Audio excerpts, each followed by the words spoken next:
Mr. Phillipson, Yes. welcome to Booster Seats. Talk about the movie that we are going to see tonight, Yes. The Yeah, Match. Well, tonight we're watching The Match, which is a Holocaust film, I guess is the term, based on the true story that this Hungarian soccer football legend was in fact in a concentration camp at the end of World War II.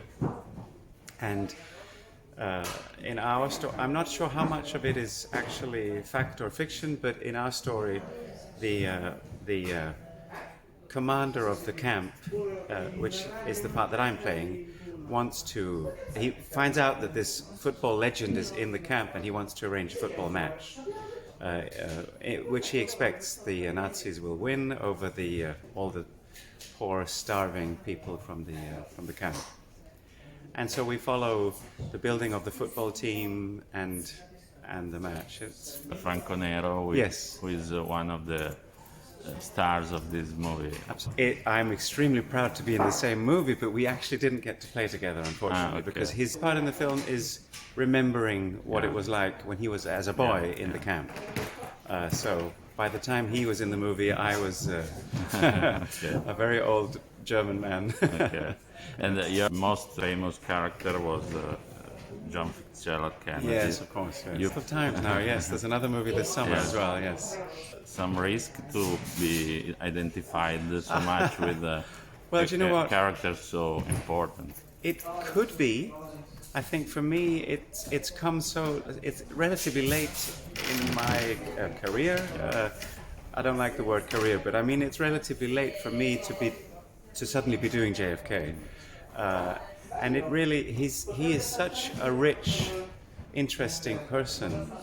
All of his, obviously, a brilliant, amazing politician, but also a dark shadow side to his private life and so on. So I think so far it's just a privilege and an honor to be playing him and to be doing it repeatedly. Yeah. And so far it's been little bits of JFK in various movies. I think at the end we'll have a full movie of all these little bits we can put together.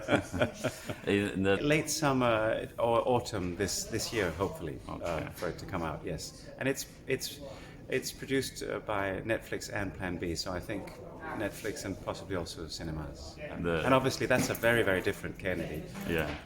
The novel is Joyce Carol Oates' very long book, and it's basically one long nightmare of Marilyn's life, and that take on Kennedy is very, very different. Even in the story, it's not the name; it's just the president. So, yeah. In this festival, we had also Ville August. Yes. Who is Denmark is not a big country, but in cinema you have been great. I've never worked with Ville, but I have worked with one of his sons a couple of times, who is a screenwriter, Anders. The funny thing is, at the beginning of movies, with the silent movies, Denmark was one of the leading nations of the world. Maybe the Asta Nielsen, who then she subsequently moved to Germany afterwards. But before Hollywood kind of just became a magnet for everything, and then of course because Denmark is such a tiny language, once people start speaking in movies, then. but it is a very proud movie industry, and I think there's a strong. The Danish state supports the movie industry strongly because there's a great pride in it. Yes, definitely. So we've been fortunate. Yes.